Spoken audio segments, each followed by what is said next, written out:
Olá meus irmãos, a paz do Senhor Jesus. No vídeo de hoje eu quero trazer um acréscimo sobre os meus vídeos relacionados ao tempo do fim. Besta que era e não é, as 70 semanas, 2.300 tardes e manhãs. Então esse vídeo ele é direcionado para pessoas que já me acompanham. Se você não me acompanha, se você não assistiu nenhum vídeo relacionado ao tempo do fim no meu canal, pode ser que você não entenda o que eu estou falando nesse vídeo, o que eu vou falar nesse vídeo. Mas aí eu sugiro que você assista os vídeos que eles estão no canal. Eu digo isso porque há requisitos para você entender o que eu quero dizer em Mateus 24. Porque é muito profundo mesmo essa explicação de Jesus.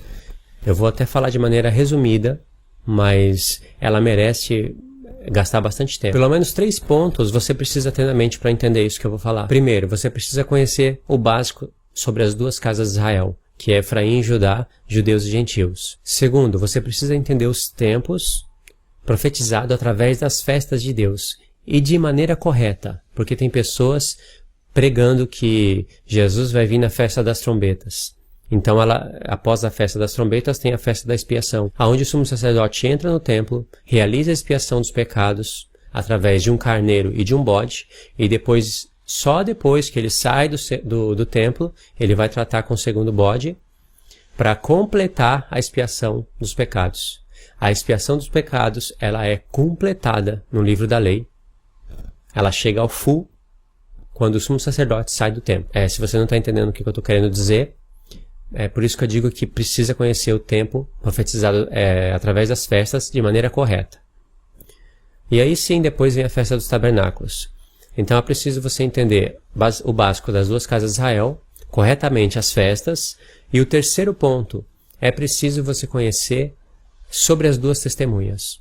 As duas testemunhas não é Moisés e Elias vindo em duas pessoas na terra, não é Moisés e Enoque, não é Moisés e sei lá quem mais alguém possa dizer. Mas é o ministério de Moisés e de Elias no povo de Deus. E de onde eu tirei isso?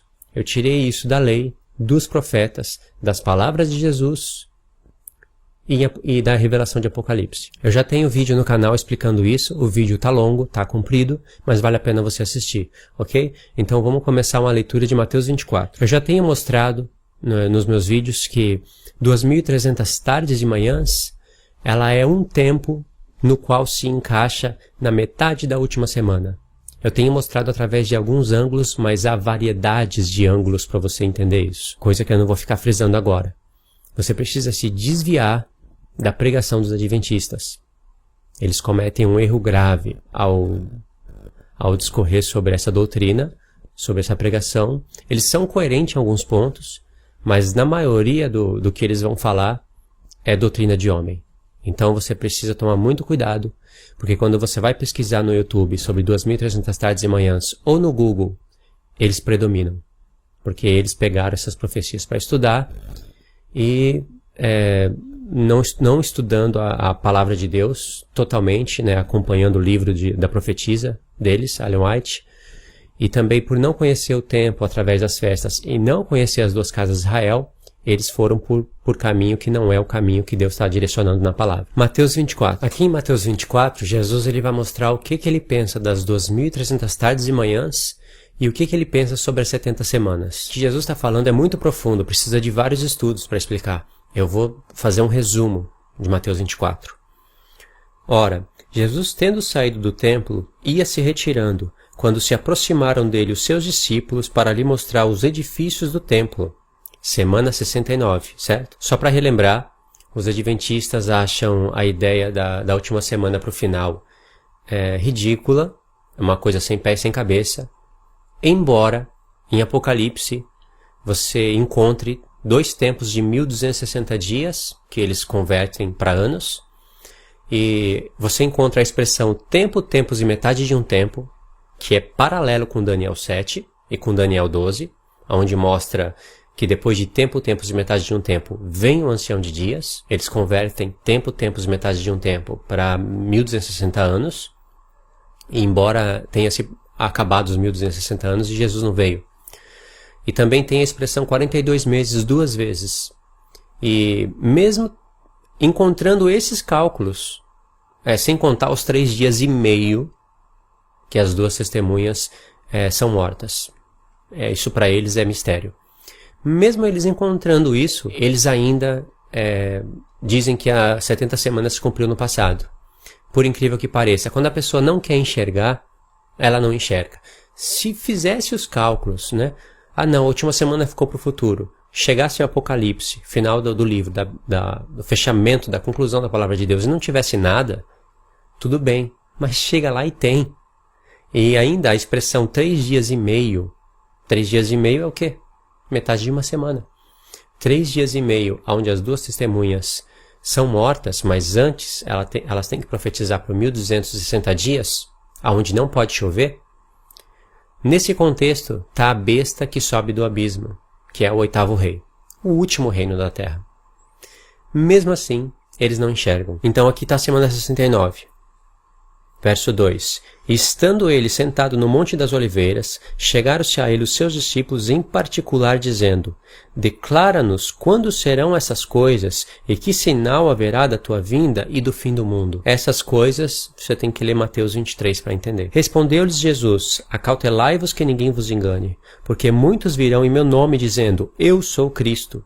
E a muitos enganarão. E ouvireis falar de guerras e rumores de guerras. Olhai, não vos perturbeis, porque forçoso é que assim aconteça. Mas ainda não é o fim.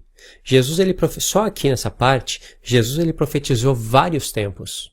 Guerras e rumores de guerras, isso acontece em vários tempos. Mas aí Jesus fala, não é o fim. Ou seja, não chegou o tempo do fim, ou o final dos tempos.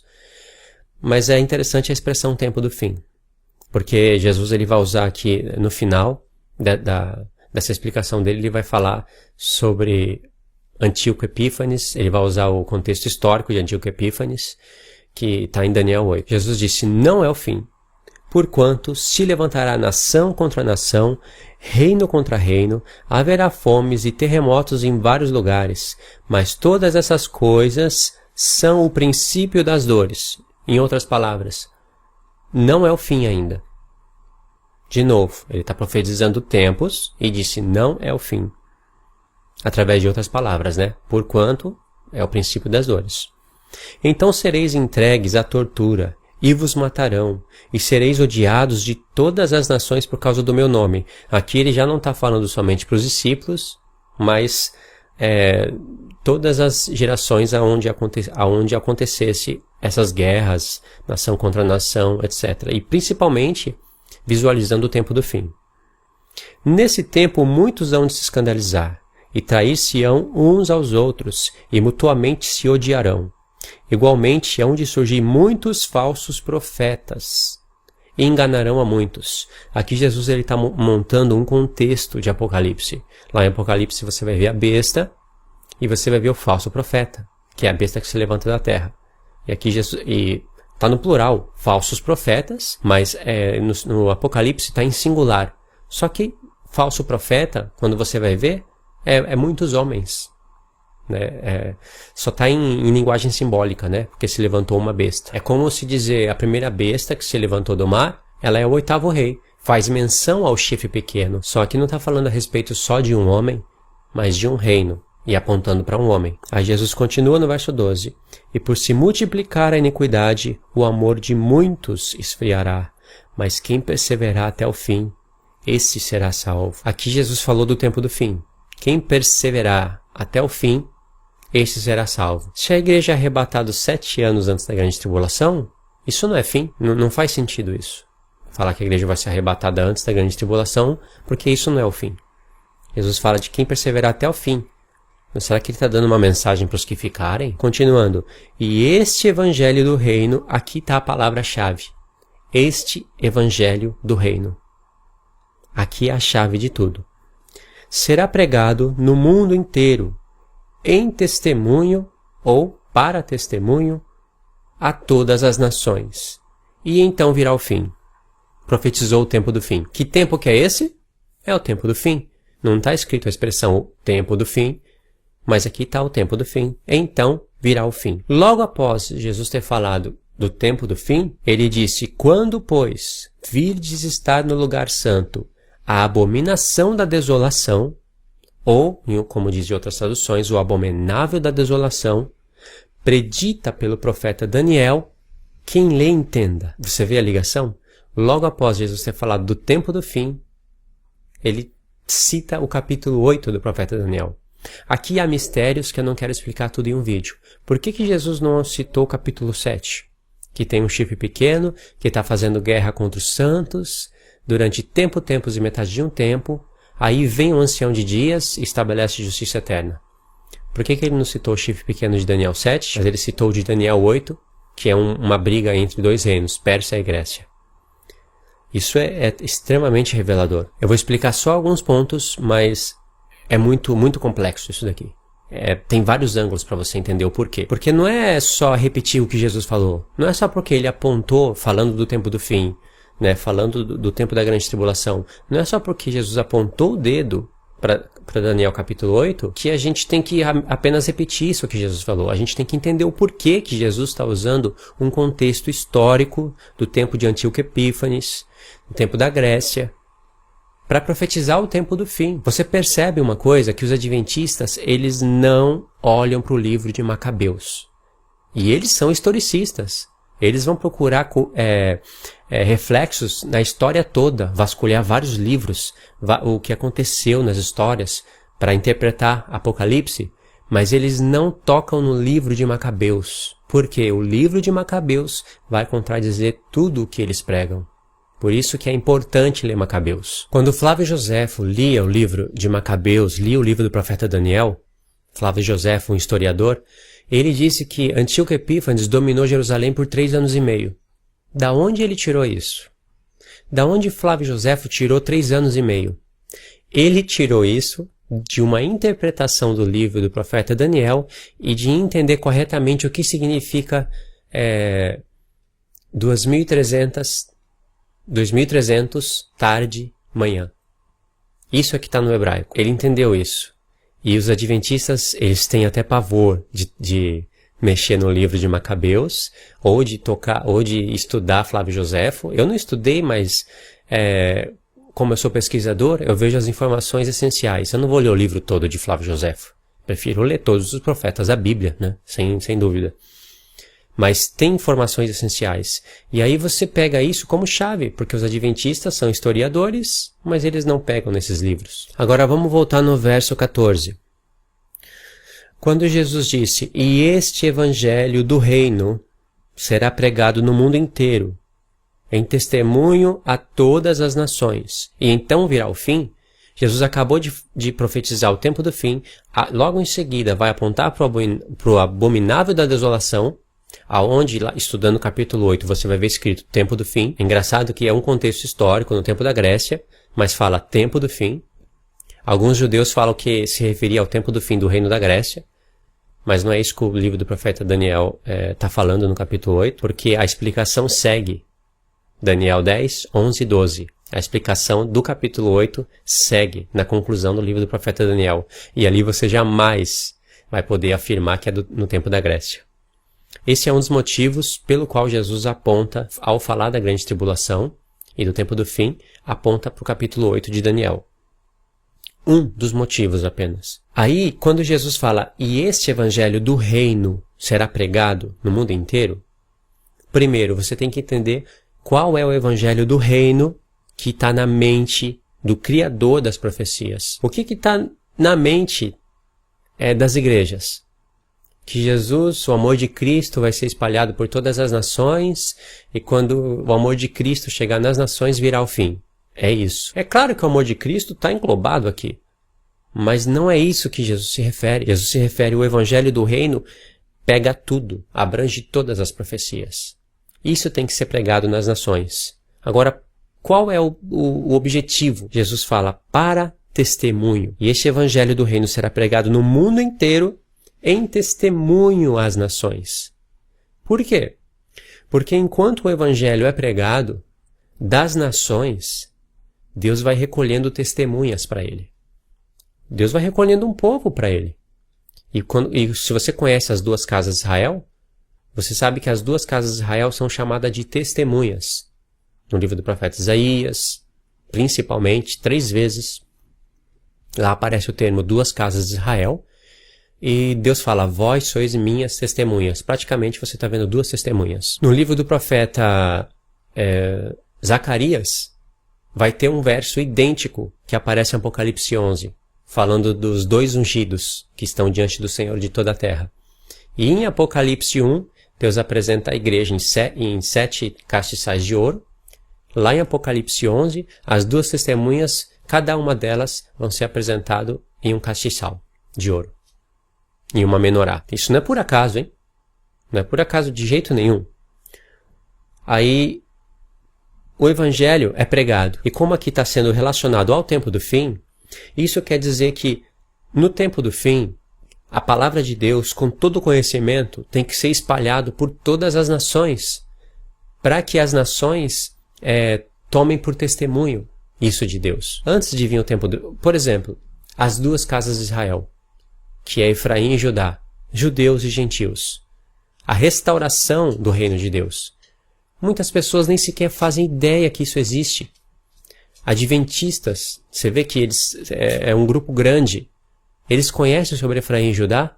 Não conhecem. E você acha que vai vir o tempo do fim sem esse povo conhecer essa maravilha de Deus? Quantas igrejas calvinistas, metodistas, presbiteriano, quantos deles não têm a informação das 2 casas de Israel? Essa mensagem que Deus trabalhou durante todas essas gerações não é para ficar somente para grupinhos de pessoas. Não é somente para eu entender e espalhar um pouquinho na internet e outras pessoas entendem e espalham mais um pouquinho.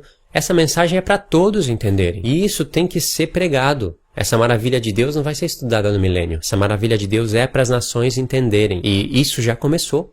Não começou agora. Já começou um tempo atrás. E começou precisando de ajustes, reajustes. Porque essa mensagem de Efraim e Judá, das 2 casas de Israel, elas são conhecidas por alguns judeus messiânicos. Só que eles ainda... Eles estão presos em coisas da antiga aliança, por não entender muitos pontos da carta de Paulo. Então eles acabam usando essa mensagem de maneira distorcida para trazer pessoas para o judaísmo. E tem pessoas que conhecem sobre as 2 casas de Israel, mas não dá a mínima. Elas conhecem superficialmente. E conhecer profundamente as 2 casas de Israel se torna a chave para você desbloquear profecias. Não há profecia que fique encoberta diante de você se você conhece sobre as 2 casas de Israel. É claro que precisa também das festas, né? Precisa do tabernáculo do testemunho, precisa de estudar o livro do profeta Daniel, mas é uma coisa quase que automática. Ao você conhecer as 2 casas de Israel,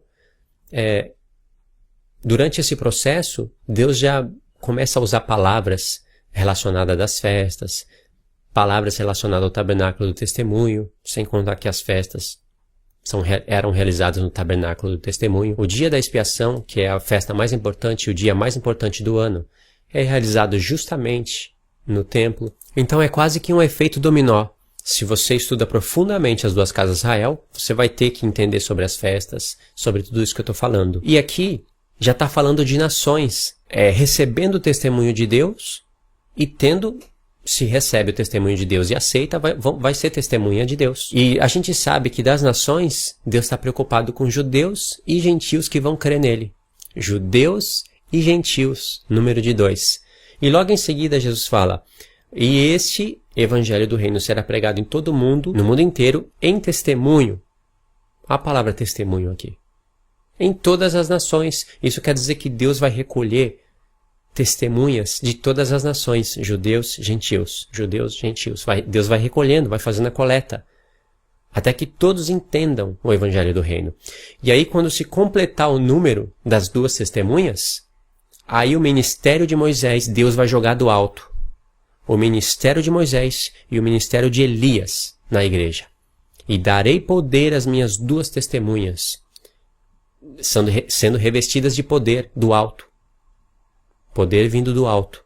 Lembra Pentecoste. E darei poder às minhas 2 testemunhas, o ministério de Moisés e Elias. Ele vai jogar do alto, quando formar o número das testemunhas de Deus. E logo em seguida, em Apocalipse 11, diz, e elas profetizarão. Revestimento de poder e profetizarão. Ou seja, Pentecoste e trombetas. Profetizar é falar o evangelho de Deus, trombetas. E a gente sabe que elas profetizam o dia da expiação, que é onde o sumo sacerdote sai do templo. A entrada do sumo sacerdote no templo é Jesus ascendendo aos céus. Isso fala, o escritor de Hebreus fala isso. Agora, o que significaria então o sumo sacerdote saindo do templo, com a expiação do povo quase que completa, porque ele ainda tem que fazer tratar com o segundo bode? Significa Jesus vindo dos céus,